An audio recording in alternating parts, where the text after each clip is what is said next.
There, it hurts. The rancher turned, gun drawn, and what he saw under that dying sun would change everything. Folks, this one ain't just another story of dust and gunpowder. It's a story of choices, scars, and what a man becomes when mercy feels like sin. Stay till the end, and you'll see why this tale broke the hearts of every soul in Dust Creek. And hey, if you love stories of grit, justice, and redemption, hit that subscribe button to ROI Stories, where every tale cuts deep like the western wind. The sun bled over the desert ridge as Cole Tanner rode home, the reins loose in his hand, the weight of silence heavy as stone. The land was dying, or maybe it just felt that way after his wife passed 2 winters ago. Then came that sound, faint, broken, carried on the dry wind. A voice, a woman's. There, it hurts. Cole froze, boots tightening in the stirrups. Out here, those words could mean anything.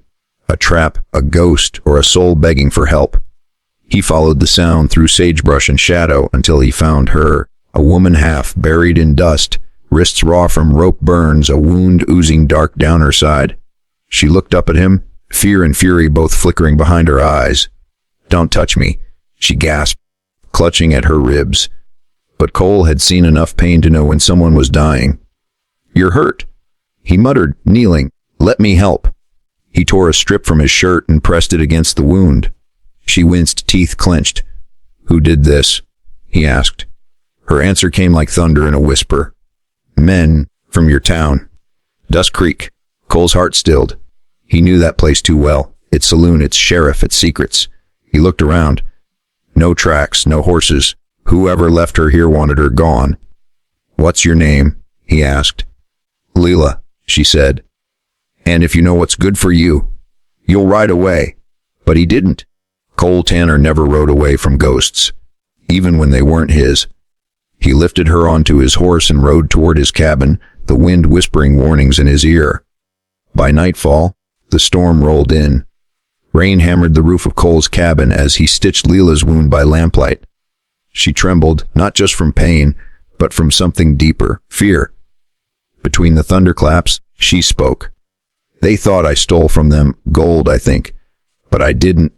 Her eyes met his wild and dark. "They said they'd make an example of me." Cole clenched his jaw.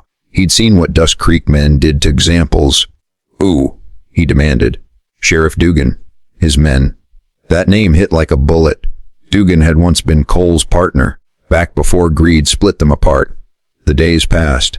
Leela grew stronger, but the air in the cabin thickened with tension. Sometimes Cole caught her staring at the locked chest near his bed, the one filled with old wanted posters and a silver badge he'd buried years ago.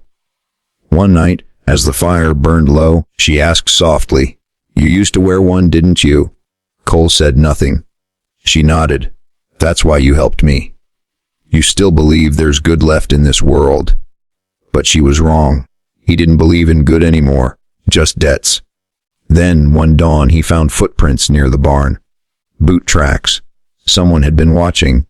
A bullet lodged in his door an hour later proved it. The past wasn't done with him. Not yet. They came at dusk. 3 riders, guns glinting red under the sun. Dugan read them, his voice carrying through the dry air. "Evan and Tanner. Heard you got something that belongs to me." Cole stepped out with his rifle. "You mean a woman you left to die?" Dugan smirked. "She ain't what she says, old friend. She's bait."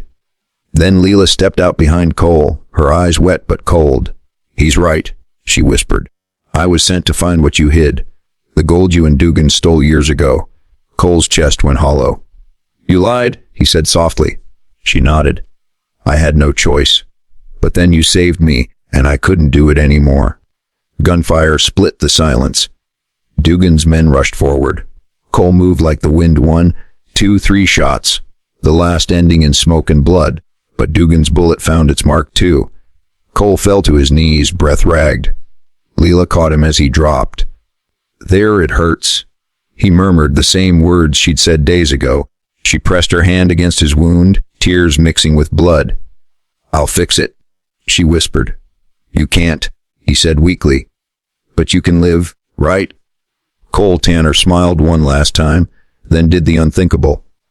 He pulled the trigger on the dynamite charge beneath the porch, ending Dugan's reign and his own pain in one blazing act of redemption. When the smoke cleared, the cabin was gone, but out of the ashes the woman lived, carrying with her the story of a man who chose to do right at last.